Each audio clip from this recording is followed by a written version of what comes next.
9 बजे तक आपका एंट्री होगा पूरा क्लोज कर दिया जाएगा पूरी तरह से, और उसके बाद आपको एंट्री नहीं मिलेगा एग्जाम हॉल में। इसलिए सब लापरवाही नहीं करना है, आपको पहले से ही तैयार रहना है। एग्जाम यहाँ आपका जो सेंटर रहता है वहाँ पे 9 बजे हर हाल में पहुंच जाना है, और 45 जैसे ही होगा तो 9:45 में आपका जो रहेगा OMR सीट जो रहेगा OMR सीट आपको दे दिया जाएगा। तो आपको सही से मिलान करके अपना roll number, roll code, school code, centre code पूरा। हाँ तो माय डियर स्टूडेंट, यदि आप क्लास 12 का स्टूडेंट हैं और 2025 में बिहार बोर्ड इंटर का एग्जाम देने वाले हैं तो मेरे दोस्त आज का जो क्लास है ना आप सब के लिए बहुत ही इंपॉर्टेंट क्लास है, क्योंकि आज की क्लास में हम लोग बात करने वाले हैं टाइम मैनेजमेंट के ऊपर। क्या टाइम मैनेजमेंट के ऊपर, वो भी एग्जाम हॉल में। यहाँ से सीधा सा आप देख सकते हैं कि time management in exam hall, और टाइम मैनेजमेंट के बारे में जानना आपको बहुत ही ज़्यादा जरूरी होता है। और आपको यहाँ इतना चीज़ आपको पता होना चाहिए कि क्या होता है कि आप कितना जानते हैं, उससे कहीं ज़्यादा जरूरी होता है कि आप एग्जाम में कितना लिख करके आते हैं। तो सबसे ज़्यादा मोस्ट इंपॉर्टेंट चीज़ यही है कि सबसे पहले आपको यहाँ पे टाइम के बारे में पता होना चाहिए कि एग्जाम में टाइम मैनेजमेंट कैसे करना है, आपको ऑब्जेक्टिव में कितना समय लेना है, सब्जेक्टिव में निबंध में कितना समय आपको देना है, सब प्रश्न व्याख्या में कितना समय देना है, पत्र लेखन में कितना समय देना है, और लघु उत्तरीय प्रश्न में कितना समय देना है, दीर्घ उत्तरीय प्रश्न में कितना समय देना है, और आपका जो संक्षेपण होता है संक्षेपण में कितना समय देना है। क्योंकि क्या होता है कि हम में से कई ऐसे स्टूडेंट होते हैं जो गलती क्या कर जाते हैं कि आप लोग कहीं पे ज्यादा समय दे देते हैं तो कहीं कम समय दे देते हैं, और इससे क्या होता है कि एग्जाम में अपने टाइम को आप मैनेज नहीं कर पाते हैं, अपने टाइम को मैनेजमेंट आप नहीं कर पाते हैं, जिससे कि क्या होता है कि आप पूरा क्वेश्चन को अटेम्प्ट नहीं कर पाते हैं। तो इसी के बारे में हम लोग बताएंगे कि आपको कितना समय देना है, और ऐसा स्ट्रेटजी बताएंगे, ऐसा तरीका बताएंगे कि उसको अभी से फॉलो करना। आप लोग बोलिएगा कि भैया एग्जाम में तो अभी बहुत समय बच चुका है, तो अभी इस सब के चीज के बारे में जानना जरूरी है, तो अभी ही जानना जरूरी है। क्योंकि क्या होता है कि यदि आपको अभी नहीं पता रहेगा तो आप लोग प्रैक्टिस कब कीजिएगा। तो सीधा सा यहाँ पे कहने का मतलब यही है कि अभी से आप लोग प्रैक्टिस करना स्टार्ट कर दीजिएगा। जैसे बताएंगे वैसे अभी से स्टडी करना स्टार्ट कर देना है, और उसी तरह से कम आपको प्रैक्टिस करके जाना है एग्जाम में। और जब एग्जाम में आप जाइएगा तो एग्जाम में किसी भी प्रकार का कोई भी दिक्कत नहीं होगा।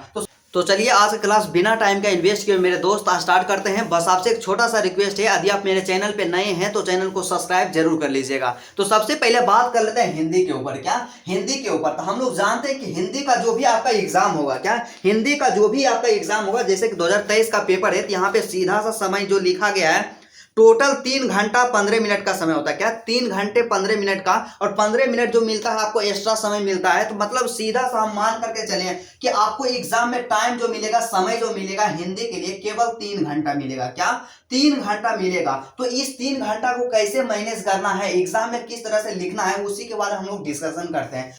तो आपका एग्जाम जो स्टार्ट होगा 10 बजे से स्टार्ट होगा। क्या 10 बजे से स्टार्ट होगा। मान लिया जाए किसी स्टूडेंट का प्रथम पाली में एग्जाम हो रहा है, तो आपका एग्जाम जो होगा 10 बजे से स्टार्ट होगा, लेकिन आपका एंट्री का जो समय रहेगा ने वो 9 बजे से ही स्टार्ट हो जाएगा, या 8:30 बजे से ही स्टार्ट हो जाएगा। तो मतलब 9:30 बजे तक आपका एंट्री जो होगा पूरा क्लोज कर दिया जाएगा पूरी तरह से, और उसके बाद आपको एंट्री नहीं मिलेगा एग्जाम हॉल में। तो इसलिए ये सब लापरवाही नहीं करना है, आपको पहले से ही तैयार रहना है। एग्जाम यहाँ आपका जो सेंटर रहता है वहां पे 9 बजे हर हाल में पहुंच जाना है, और 9:30 तक एंट्री क्लोज हो जाएगा। इसलिए इस बात को अपने दिमाग में बैठा लेना, ध्यान में रखना है कि 9:30 बजे से पहले हमें एग्जाम हॉल में प्रवेश ले लेना है।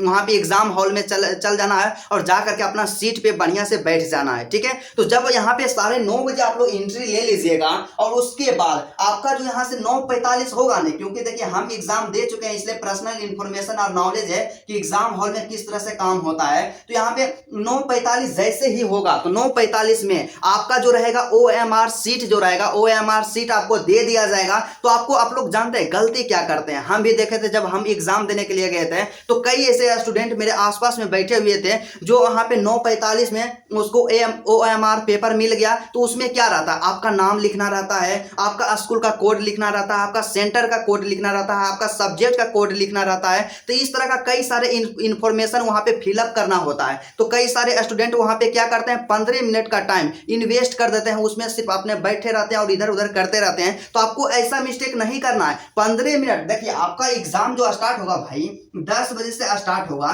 तो एग्जामिनर पागल थोड़ू है कि 9:45 में ही आपको OMR पेपर दे देता है। तो 9:45 में OMR पेपर देता है, तो जो 15 मिनट पहले आपको देता है, तो एग्जामिनर का काम मतलब उसका उद्देश्य यही रहता है कि जो भी स्टूडेंट है 15 मिनट के अंतर्गत आपके OMR में जो भी बेसिक इंफॉर्मेशन होता है उसको आप फिल कीजिए, उसको आप भरिए, सही से मिलान करके अपना roll number, roll code, school code, centre code पूरा अच्छा तरीका से वहां पे फिलअप कर देना है, भर देना है, और इस 15 मिनट के अंतर्गत ही आपको भरना है। ठीक है, तो इतना काम तो हम कर देंगे भाई, इतना काम तो हमारा हो गया कि यहाँ से 15 मिनट में सीधा सा यहाँ पे क्या हो गया, हमारा OMR का जो काम हो गया 110% कंप्लीट हो गया। ठीक है, अब यहाँ से आपका 10 बज जाएगा। क्या 10 बज जाएगा? हम लोग प्रथम पाली को लेकर के चल रहे हैं, तो 10 बजेगा, तो 10 बजे क्या करना होगा, तो आपको एग्जाम आपका जो रहेगा क्वेश्चन पेपर, तो क्वेश्चन पेपर मिलेगा, तो क्वेश्चन पेपर मिलेगा तो 10 बजे से आप लोग ओपन कर लीजिएगा उसको। तो सबसे पहले क्या होगा, सबसे पहले आपको ऑब्जेक्टिव मिलेगा। क्या सबसे पहले एक ही क्वेश्चन पेपर में सबसे पहले शुरू में आपको ऑब्जेक्टिव दिया हुआ रहेगा और उसके बाद लास्ट में रहेगा सब्जेक्टिव। तो आपको काम क्या करना होगा, कई ऐसे मेरे भाई होते हैं जो गलती क्या कर देते हैं कि सोचते हैं कि ऑब्जेक्टिव तो हमको बनने में समय नहीं लगेगा, ऑब्जेक्टिव को हम तो तुरंत 10 से 20 मिनट के अंतर्गत उसको बना देंगे, टिक कर देंगे, रंग देंगे। लेकिन गलती क्या, इस तरह के आप गलती करते हैं, इस तरह के मिस्टेक करते हैं तो एग्जाम में पक्का फेल कीजिएगा। क्योंकि क्या होता है कि आपका OMR का जो पेपर रहता है वो तो 1 से 1.5 घंटा के अंतर्गत ले लिया जाता है। तो आपको काम क्या करना है, सबसे पहले आपको ऑब्जेक्टिव को सोल्व करना है, उसको अच्छा तरीका से रंग देना है। और आपको पता होना चाहिए, अपने दिमाग में बैठा लेना है कि यहाँ पे ऑब्जेक्टिव जो होता है, ऑब्जेक्टिव के लिए मुश्किल से 1 घंटा का समय दिया जाता है। तो सबसे पहला काम मेरे दोस्त आप यही कीजिएगा, ऑब्जेक्टिव को बढ़िया से टिक करके अच्छा से OMR पेपर को रंग दीजिएगा, उसमें चेक कर लीजिएगा आपका नाम सही है, आपका सेंटर कोड सही है, आपका क्वेश्चन का जो पेपर नंबर रहता है पेपर नंबर सही है या नहीं है, पूरा अच्छा से देख करके उसको कंप्लीट करना है। तो भाई यहाँ पे 10 जो बज गया, उसके बाद ऑब्जेक्टिव में कितना समय देना है। आखिरकार तो हम इसी बात पे डिस्कशन कर रहे हैं कि time management in exam hall में टाइम मैनेज कैसे करना है, जो कि सबसे ज्यादा मोस्ट इंपोर्टेंट होता है। तो यहाँ पे 10 आपका बजेगा ना, तो आपको क्या करना होगा, 10 बजे से क्वेश्चन को अटेम्प्ट करना स्टार्ट कर देना है। तो ऑब्जेक्टिव में मुश्किल से आपको 20 मिनट का समय देना है। क्या 20 मिनट का समय देना है? तो आप बोलिएगा कि भैया यहाँ पे हमारे पास जो रहेगा 50 ऑब्जेक्टिव 20 मिनट में बना पाना संभव है? बिल्कुल संभव है। आप लोग क्या कीजिएगा, जैसे ही आपका ऑब्जेक्टिव मिलेगा, क्वेश्चन पेपर मिलेगा, जैसे कि 2023 का पेपर मेरे पास है, तो इसमें क्या हुआ, पेपर मिलेगा, सबसे पहले क्वेश्चन को उठाना है और एक से लेकर के आपके पास पेंसिल एग्जाम में जाइएगा, लेकर के पेंसिल से टिक करते जाइएगा। जो जो क्वेश्चन में आप कंफर्म रहिएगा ना, 1 से लेकर के 100 तक देखिएगा, जिसमें आप 110% कंफर्म रहिएगा, उस क्वेश्चन में सर्कल बनाते जाइएगा, घेरा लगाते जाइएगा। और उसी तरह से 10 मिनट का समय लगेगा और 10 मिनट में आप लोग इसको रंग दीजिएगा बढ़िया से। तो मुश्किल से यदि देखा जाए तो ऑब्जेक्टिव में केवल आपको 20 मिनट का समय देना है। क्या केवल 20 मिनट का समय देना है? और जैसे ही 20 मिनट का यहाँ पे समय दिए, तो मतलब सीधा सा समझिए आपका यहाँ से कितना है, 10 था, तो 10:20 हो जाएगा। क्या 10:20 होगा? तो 10:20 जैसे हुआ तो ऑब्जेक्टिव का तो काम क्लियर हो गया। उसके बाद यहाँ पे हम लोग सब्जेक्टिव में एंट्री मारेंगे, सब्जेक्टिव में जाएंगे। तो जैसे ही आप सब्जेक्टिव में जाइएगा, तो सब्जेक्टिव में सबसे पहले आपको मुलाकात होगा, आपको भेंट होगा सबसे पहले आपको निबंध से। क्या निबंध से? तो निबंध के लिए क्या करना है, निबंध में कितना समय देना है, सब पर्सन व्याख्या में कितना समय देना। तो सबसे पहला निबंध मिलेगा, तो निबंध में क्या रहेगा, आपके पास निबंध में 6 गो ऑप्शन रहेगा, 6 में से किसी एक टॉपिक पे आपको निबंध लिखना होगा। क्या 6 में से किसी एक टॉपिक पे आपको निबंध लिखना होगा और निबंध जो रहेगा 8 अंक का पूछा जाएगा। तो इसमें आपको कितना समय देना है निबंध में? तो सिंपली यदि देखा जाए तो निबंध में जानते हैं 15 मिनट का जो समय है ना, काफी है। क्या निबंध में 15 मिनट का समय काफी है, केवल इसमें 15 मिनट का समय देना है। और उसके बाद निबंध जब आप लिखिएगा, उसके बाद अगला जो आपके पास आएगा सप्रसंग व्याख्या। क्या सप्रसंग व्याख्या वाला प्रश्न आएगा,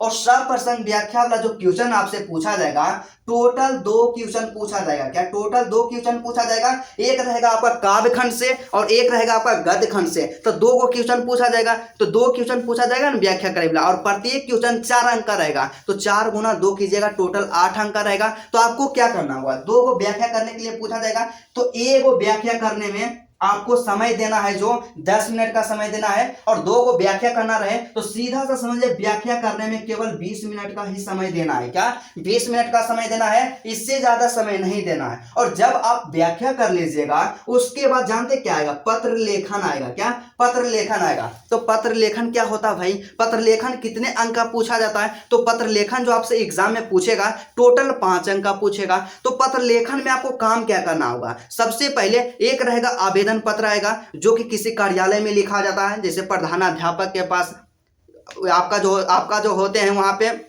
विद्युत मंत्री होते हैं, विद्युत मंत्री के पास या मुख्यमंत्री के पास। तो इस तरह के जो भी यहाँ पे होते हैं कार्यालय में लिखा जाता है उसको हम लोग आवेदन पत्र बोलते हैं। और पत्र उसको बोलते हैं जिसे हम अपने सगे संबंधी के पास, रिश्तेदार के पास लिखते हैं, जैसे माता पिता या फ्रेंड मित्र जो होता है उसके पास लिखते हैं, तो उसे हम पत्र बोलते हैं। या तो आपको अब यहाँ पे आवेदन पत्र लिखना होगा या तो आपको पत्र लिखना होगा, दोनों में से किसी एक को आपको लिखना होगा। और पत्र के लिए मुश्किल से आपको जो समय देना होगा ना आवेदन पत्र के लिए, केवल 10 मिनट का समय देना है। क्या? केवल 10 मिनट का समय देना है। और 10 मिनट पत्र लेखन के लिए काफी है। इतना में आप लोग आराम से लिख लीजिएगा और इतना ही समय आपको देना है। तो यहां से क्या हो गया, निबंध में 15 मिनट का समय दिए, यहाँ पे सप्रश्न व्याख्या में 20 मिनट का समय दिए, पत्र लेखन में 10 मिनट का समय दिए। मतलब सीधा सा समझिए आप, यहां से इतना हो गया। और उसके बाद आगे जब आप बढ़िएगा आपसे पूछा जाएगा लघु उत्तरीय प्रश्न। क्या? लघु उत्तरीय प्रश्न। तो लघु उत्तरीय प्रश्न कहने का मतलब क्या हुआ कि 2 अंक वाला जो क्वेश्चन रहता है ना वही आपसे पूछा जाएगा। तो 2 अंक वाला क्वेश्चन जो पूछा जाएगा, टोटल आपके पास ऑप्शन जो रहेगा, टोटल ऑप्शन जो रहेगा 2 अंक वाले प्रश्न के लिए टोटल आपके पास 20 गो ऑप्शन रहेगा। कितना ऑप्शन रहेगा? 20 गो ऑप्शन रहेगा। और 20 में से इसका आधा बनाना है, 10 क्वेश्चन का आंसर देना है। क्या? 10 क्वेश्चन का आंसर देना है। तो इसमें कितना समय देना है? तो इसमें जानते हैं कम, इतना इसमें जो कितना समय देना है, 1 घंटा का समय काफी है। क्या? इसमें 1 घंटा का समय काफी है, 60 मिनट काफी है। यहाँ पे 10 क्वेश्चन के लिए 60 मिनट काफी है। 10 क्वेश्चन आप लोग 60 मिनट में 110% अच्छा तरीका से, अच्छा हैंडराइटिंग के साथ आप लोग लिख सकते हैं। आपको लिखने में किसी भी प्रकार का कोई भी समस्या नहीं होगा। उसके बाद लघु उत्तरीय प्रश्न तो हमारा हो गया। उसके बाद नेक्स्ट जो आपका आता है दीर्घ उत्तरीय प्रश्न आता है। क्या? दीर्घ उत्तरीय प्रश्न। तो दीर्घ उत्तरीय प्रश्न के बारे में समझते हैं कि इसमें कई किस तरह का प्रश्न आता है। तो दीर्घ उत्तरीय प्रश्न जो रहेगा ना, इसमें टोटल आपसे जो रहेगा 6 गो क्वेश्चन आपके पास ऑप्शन में दिया हुआ रहेगा। और 6 में से सेलेक्ट करके, चुन करके आपको केवल 3 क्वेश्चन का आंसर देना है। क्या? केवल 3 क्वेश्चन का आंसर देना है। तो 3 क्वेश्चन का आप आंसर दीजिएगा तो एक क्वेश्चन के लिए 15 मिनट का समय काफी है। क्या? दीर्घ उत्तरीय प्रश्न जो होता है मेरे भाई, एक क्वेश्चन के लिए 15 मिनट का समय काफी है। और 15 को 3 से मल्टीप्लाई कीजिएगा तो 45 मिनट हो गया। क्या? 45 मिनट हो गया। तो दीर्घ उत्तरीय के लिए केवल 45 मिनट का समय देना है।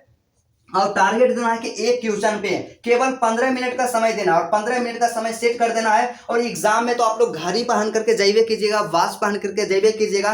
स्मार्ट वॉच का लेकर के नहीं जाइएगा, क्योंकि गेट पे आपको जो एंट्री होगा, एंट्री ही नहीं दिया जाएगा। तो इसलिए आप लोग यहाँ पे सावधान रहिएगा, सतर्क रहिएगा। जो सिंपल वाला होता है वॉच, उसको आप लोग ले करके जाइएगा। तो यही है कि दीर्घ उत्तरीय प्रश्न के लिए केवल आपको 45 मिनट का समय देना है। उसके बाद अगला जो आपके पास आएगा संक्षेपण आएगा। क्या? संक्षेपण आएगा। तो संक्षेपण भाई होता है क्या, इसमें क्या करना पड़ता है? तो देखिए संक्षेपण क्या रहेगा, एक आपके पास स्टोरी दे देगा। तो आपके पास रहेगा ऑप्शन में 2 गो रहेगा, दोनों में से किसी एक का यहाँ पे संक्षेपण करना है। तो संक्षेपण क्या होता है, तो एक स्टोरी आपके पास दे देगा, एक कहानी आपके पास दे देगा। और उस कहानी में आप क्या कीजिएगा, सबसे पहले उसमें जितना शब्द रहे उस शब्द को काउंट कर लीजिएगा, गिन लीजिएगा कि कितना शब्द दिखा हुआ है। मान लीजिए एक स्टोरी दिया हुआ है और उसमें टोटल 90 शब्द है। क्या? टोटल 90 शब्द है। तो उसमें 90 में आप लोग 3 से डिवाइड कीजिएगा। तो 90 में 3 से डिवाइड करेंगे तो यहाँ पे 30 आएगा। तो उसी स्टोरी को छोटा करके 30 शब्दों के आसपास में आपको लिखना होगा। और यही संक्षेपण होता है। और संक्षेपण के लिए आपको मैक्सिमम जो समय चाहिए, मैक्सिमम जो समय लगेगा,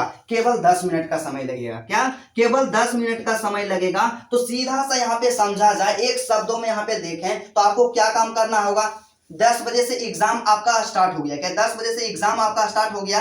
तो 20 मिनट में आपको ऑब्जेक्टिव क्लियर कर लेना है। तो 10:20 हो गया आपका, 10:20 हो गया। उसके बाद 15 मिनट में आपको क्या करना है, काम करना होगा, निबंध कंप्लीट कर लेना है। निबंध जब कंप्लीट कीजिएगा, सप्रश्न व्याख्या में 20 मिनट का समय देना है, पत्र लेखन में 10 मिनट का समय देना है, लघु उत्तरीय प्रश्न में 1 घंटा का समय देना है, और दीर्घ उत्तरीय प्रश्न में 45 मिनट, और संक्षेपण जो आपका बच जाता है, संक्षेपण के लिए 10 मिनट ही काफी है। बस इतना है। और इस तरह से एग्जाम यहाँ पे अपने टाइम को मैनेज करना है। आप लोग क्या कीजिएगा, एग्जाम में लिखने से पहले अपने टाइम को डिवाइड कर लीजिएगा। क्या? टाइम को डिवाइड कर लीजिएगा। जैसे कि क्या होता है कि यहाँ पे 20 मिनट का समय दिए तो 10:20 हो गया। उसके बाद 10:20 हो गए, यहाँ पे ऑब्जेक्टिव का काम क्लियर हो गया, निबंध में जाना है। तो निबंध में देखिए सबसे पहले 15 मिनट का समय दिए, तो यहाँ पे 10:20 हो गया और इसमें 15 मिनट का समय दे दिए, तो 10 बज कर कितना मिनट हो जाएगा, 10 बज करके कितना मिनट हो जाएगा, 35 मिनट हो जाएगा। तो 35 मिनट हो गया। और जैसे ही 35 मिनट आपका होगा और उसके बाद 20 मिनट का समय जो आपको देना है, संक्षेप यहाँ पे 100% व्याख्या में देना है, तो 20 मिनट का समय दीजिएगा। तो यहाँ पे कितना हो गया, 35 में से आपको 20 को जोड़ना होगा। तो 35 में 20 आप जब जोड़िएगा तो 10:55 हो जाएगा। क्या 10:55 हो जाएगा। जैसे ही 55 मिनट हुआ तो आपको क्या करना होगा, पत्र लेखन स्टार्ट कर देना है। तो पत्र लेखन में 10 मिनट का समय दीजिएगा। तो यहाँ पे 11:05 तक आपको क्या करना होगा, पत्र लेखन को कंप्लीट कर देना होगा। उसके बाद यहाँ पे क्या होगा, लघु उत्तरीय प्रश्न, 1 घंटा का समय। इसी तरह से आपको एग्जाम में टाइम को मैनेज करना है, टाइम मैनेजमेंट करना है। और इस तरह से यदि आप एग्जाम में लिखते हैं ना, तो आपको एग्जाम में पूरा क्वेश्चन अटेम्प्ट आप लोग जरूर कीजिएगा। और आपको पता होगा कि जब तक पूरा क्वेश्चन आप अटेम्प्ट नहीं कीजिएगा, आपको एग्जाम में जो आपका होता है पेपर होता है, उसमें पूरा अंक आपको नहीं मिलेगा। तो इसलिए मेरे दोस्त आपसे विनती है, आपसे रिक्वेस्ट है कि इसी पैटर्न को, इसी टाइम टेबल के अनुसार, इसी टाइम मैनेजमेंट के अनुसार आप लोग अभी से कम 10 सेट का प्रैक्टिस कर लीजिए। क्या कम से कम 10 सेट का प्रैक्टिस कर लीजिए, ताकि एग्जाम हॉल में आपको किसी भी प्रकार का कोई भी परेशानी क्रिएट ना हो। तो चलिए, आज क्लास यहीं तक रहता है। मुझे उम्मीद है, मुझे यह विश्वास है कि आप लोग आसानी पूर्वक समझ गए होंगे कि किस तरह से हिंदी का पेपर लिखना है। और इसी तरह से हर एक सब्जेक्ट के बारे में हम बताएंगे कि आपको इंग्लिश किस तरह से लिखना है, इंग्लिश का पेपर, उसमें टाइम मैनेजमेंट कैसे करना है, फिजिक्स में टाइम मैनेजमेंट कैसे करना है, केमिस्ट्री में टाइम मैनेजमेंट कैसे करना है, टोटल आपको बताएंगे। तो चलिए, आज क्लास यहीं तक रहता है। फिर आपसे मिलते हैं नेक्स्ट वीडियो में और नेक्स्ट टॉपिक के साथ।